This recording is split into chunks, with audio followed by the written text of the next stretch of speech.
Kajinggap chung akadang saha kaju kajaka hakajaka bapila yeyanga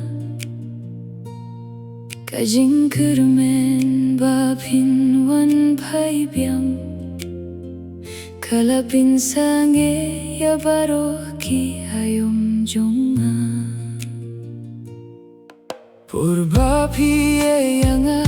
piklem berkat yanga tang shi sienru haman la kalinti ngayo hitang ya kadur jongpi ngabuya pi haman kijing duai jonga Henrei pi patla shuye yanga kompong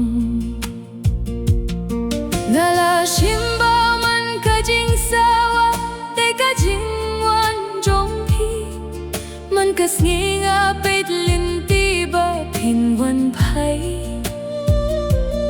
Hinrei pi klem wan pai shu Hinrei nga dang buya pi Haman kajing Kajinggap jong akadang imhadu minta Kaim tangda kijingkin mo jong pi Pigmen haka pertay jong pi haway pat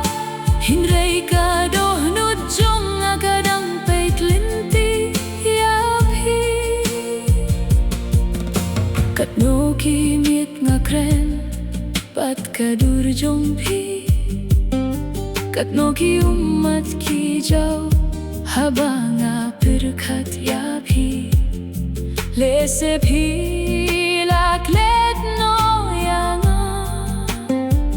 hinrei ngadang kin mau ya ki jingkular jongpi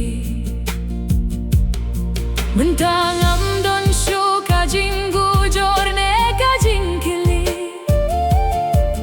Kajingkin mau kala sahanga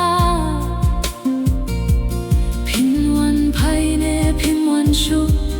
Kata titang ublay Hinrei kajingit kabanga Aya pi kadang ne Kajinggap jong alese kanam kutsu Kerteng jong pi kanam jana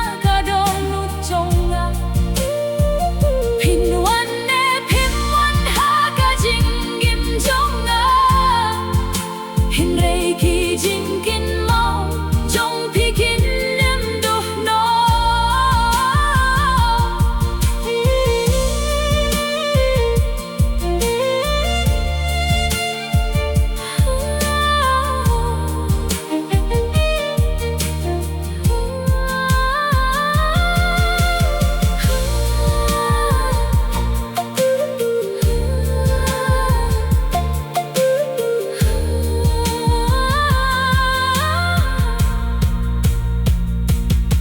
Pila shu